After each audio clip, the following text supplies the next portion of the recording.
Hello, everyone, and welcome to Retail Talks. I am Darko, and this is my co host, Mitul. Mitul, nice to see you. How are you? Having a nice snowy day here in Berlin and excited about everything that's happening in retail, especially with Eurosys coming up next week. Snow is good point and good word because we have snow in Hamburg as well, and this is not really common. So, and especially not in February. So, yeah, everybody's going crazy. What about next week? You will be there? Of course. And you as That's well, I believe. I will be there for sure. I will not miss Eurosys since 20 years. I'm not missing it, so so I have to go there. Yes, Maybe we can manage a live retail talks from the Eurosys next week. you That are would be reading my mind. I was thinking exactly about that. So maybe we should do that next week. Yes. But let's come back to the topic for today. We want to talk today about very special topic. But let me give you first a couple of words about this show and what are we doing actually. So what we want to talk about latest news and how those latest news are influencing actually the retail world.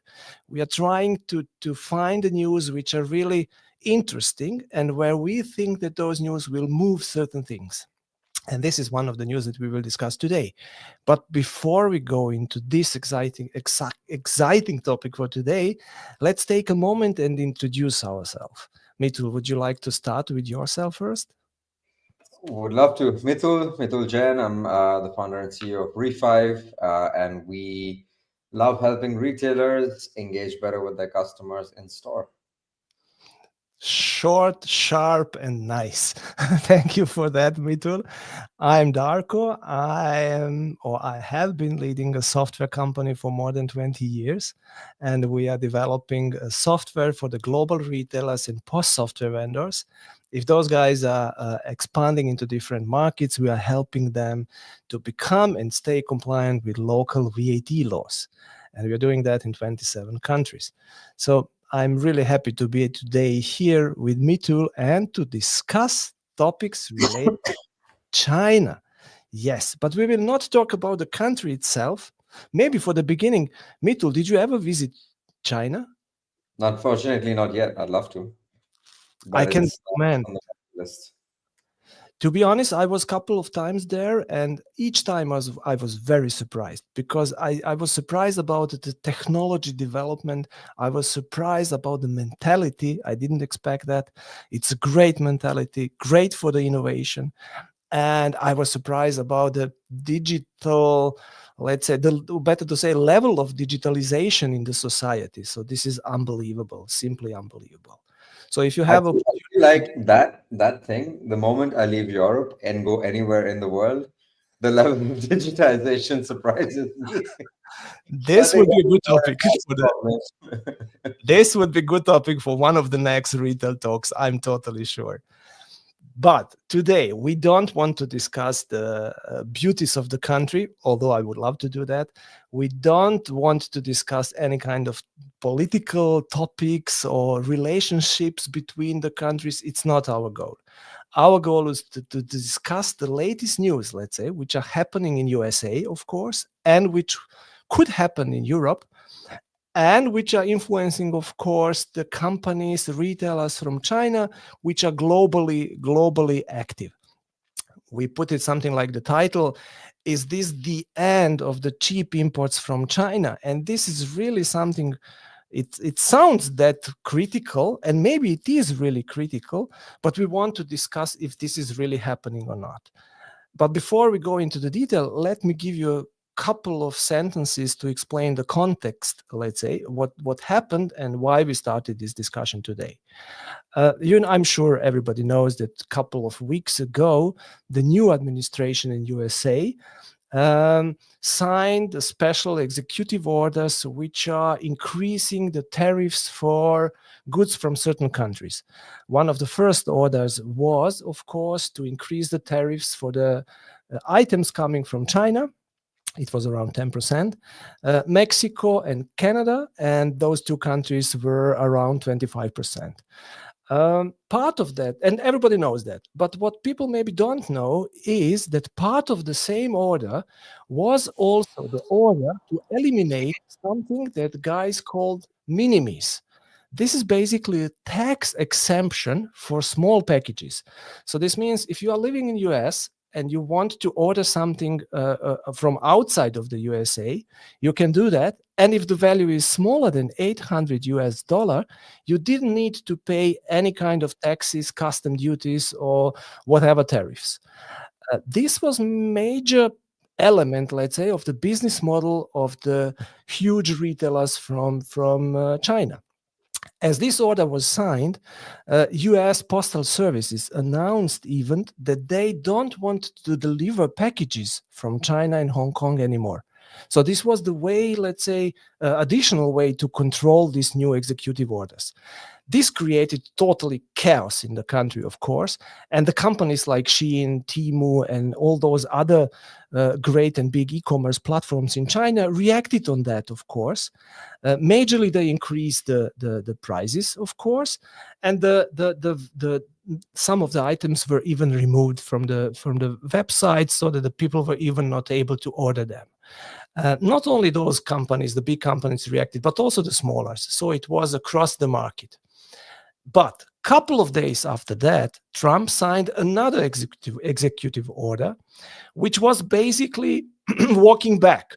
So this means after that second executive order, the US Postal Service started again to deliver the packages. Basically, the exemption, as before both of those executive orders, was in place again. Today, we have this minimis, means the limit of $800 still in place, but as only as long as US government figures out the way to collect tariffs for those small, low value packages coming from China. This means we will get it again very soon. At the same time, and in parallel, Europe is discussing very, very similar topic. So the European Commission is discussing to introduce the, let's say, taxes and customs on the packages with value smaller than 150 euro. This is the limit, let's say, which we have today in the Europe. If you want to order the goods from outside of the European Union, you can do that basically free of any taxes and custom duties if the goods value is smaller than 150 euro. And now, let me give you just one number or two numbers that you know what we are talking about. Just last year in Europe, there were 4.6 billions low value packages entered the EU. And this was 3 times more than in 2022. So we are talking basically about explosion of those low value packages coming into the EU. It's a very similar picture in USA. And you should not forget that 91% of all those packages are coming from China. And the majority of the market shares are in the hands, of course, of Temu and Shein. So this means we are talking about big numbers. And now, and this is the topic that we want to discuss, if those new rules apply and if those limits are not limits anymore and you have to pay the taxes and custom duties even for the smaller packages, will that kill the cheap imports from China? This is one discussion. But I see also something else which I would really love to talk to discuss with you, Mitul. And this is the point. Is it okay generally to influence the market on that way with those rules, and to shift, let's say, the market shares by the force? I'm not sure if this is okay. So tell me, please, what do you think?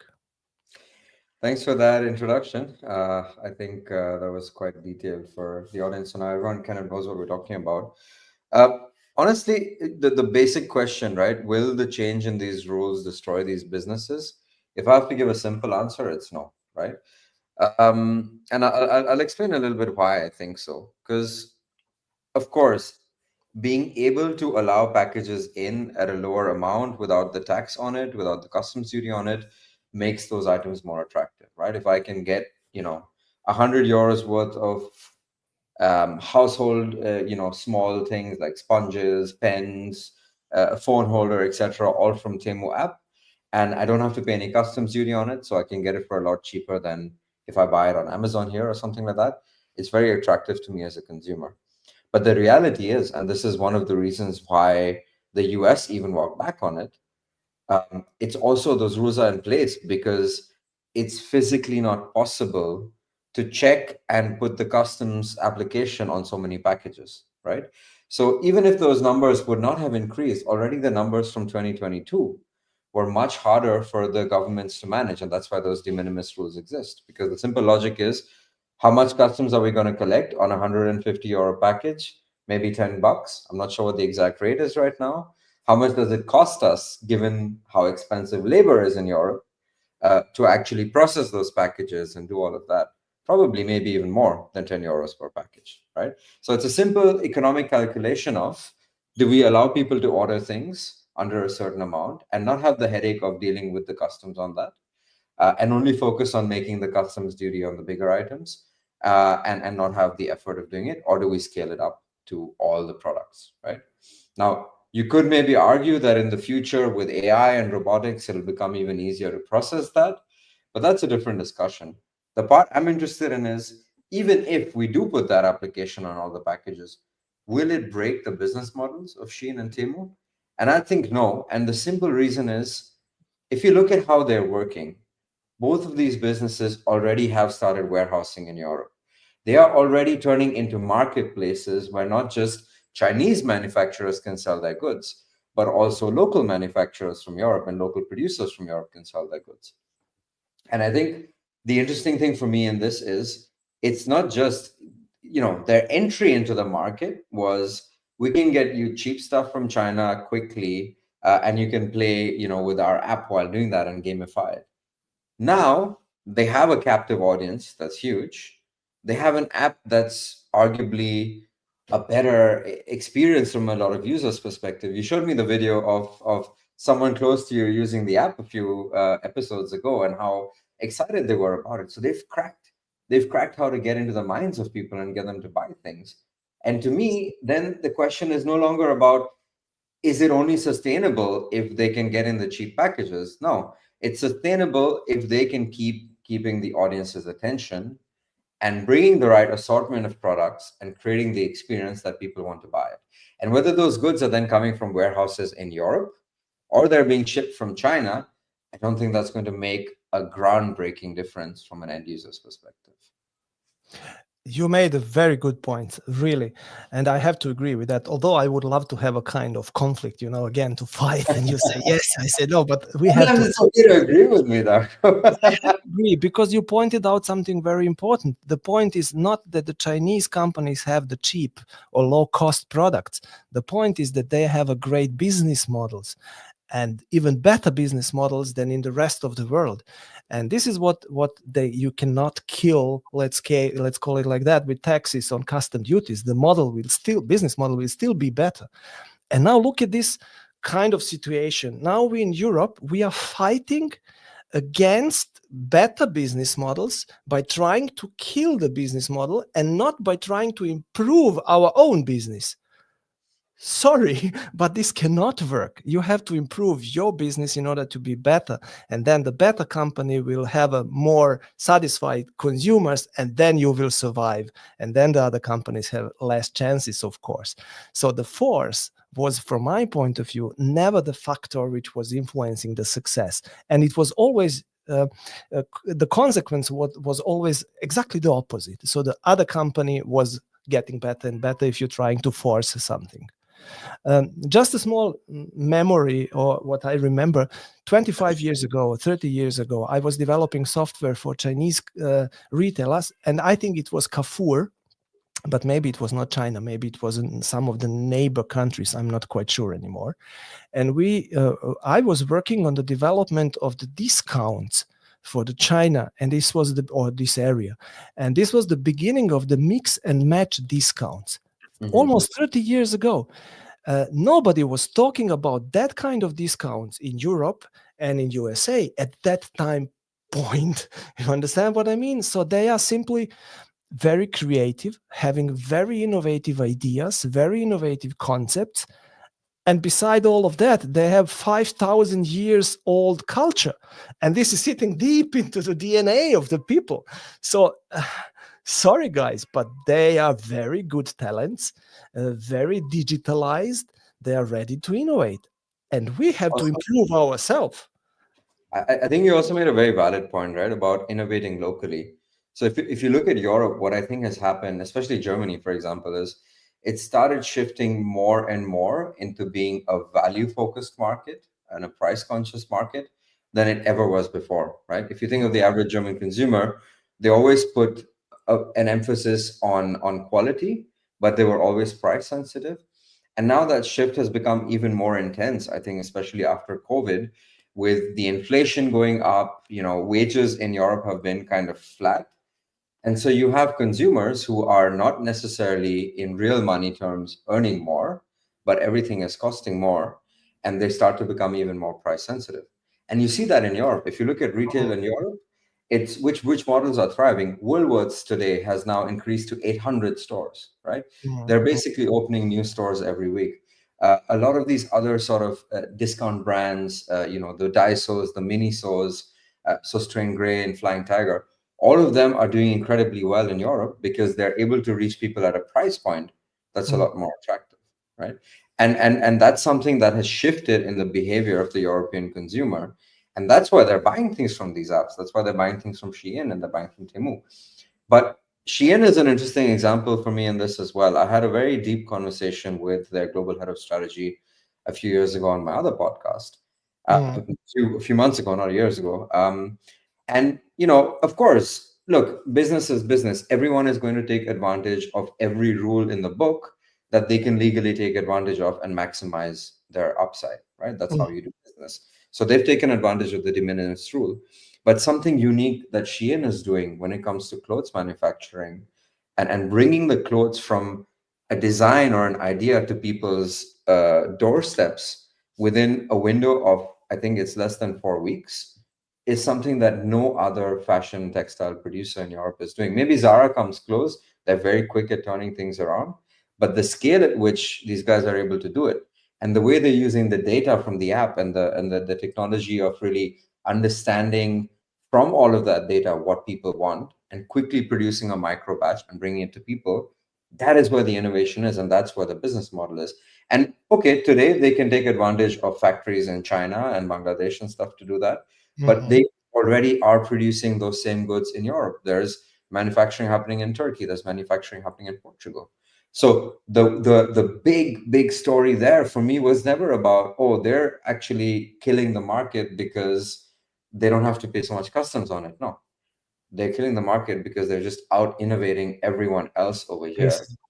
And you can put up walls against them, but they'll find ways to innovate around that. And I think instead we should be looking at it as an example of how can we do this better? How can we create our own answers to that? But with that, I'll get started on my favorite topic, which is complaining about the European approach of regulating over innovating, which I think needs its own dedicated retail talk. So yeah, that's how I see this happening.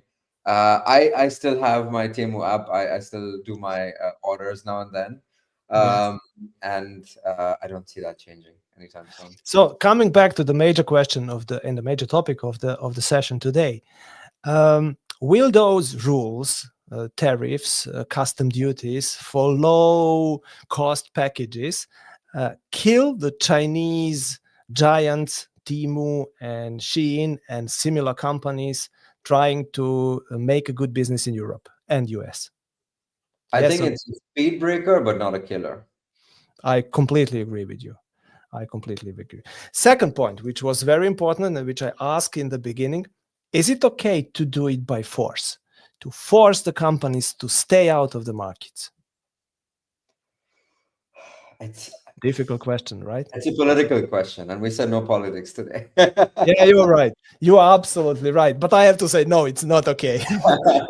because the business is something else, and it should be separated from the politics. It's I live in those ethical rules where I want that the better win, and I have no problem if competition is better than me to say respect. It's great.